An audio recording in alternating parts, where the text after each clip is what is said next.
என்னம்மா இன்னைக்கு ஸ்பெஷலு? ஏதோம்மா சப்பாத்தி பேசியது கண்டெய்னர் வாங்கி கொடுத்தனே, அதுல பேச வேண்டியது கடாயில போய் பேசலாமா? இது நல்லா ஃப்ரீயா இருக்குது, அதனால இதுல பேசிடுறேன்.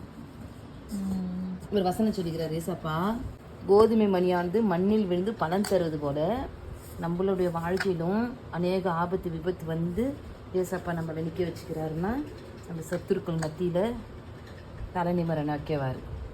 அதுதான் ஒரு வசனத்தை சொல்லிக்கிறார். கோதுமை மணியானது மடிந்து பலன் தருவது போல நீங்களும் பலன் தரணும்னு நிற்கிறார். அவ உபத்திரம் வந்துட்டா ஏசப்பா பற்றி விலகக்கூடாது. பிசாசு எப்போன்னு உபத்திரத்தை கொடுத்து ஏசப்பா கிட்ட இருந்து சாத்தான் பிரிக்கணும். சரி, இப்போ தொட்டுக்கிறதுக்கு என்னம்மா? கைமா தொக்கு மாதிரி பண்ணுறது. கைமா தொக்கு பண்ணிட்டு கைமா தொக்கா? ஐயோ, அன்னைக்கு பண்ணினேன். அன்னைக்கு மொச்சக்கெல்லாம் போட்டு பண்ணேன். கைமா மசாலா. அது கைமா தொக்கு. நான் பண்ணது தக்காளி தொக்குன்றாங்களா, அந்த மாதிரி கைமா தொக்கு. நீயே புது டிஷ் கிரியேட் பண்றது.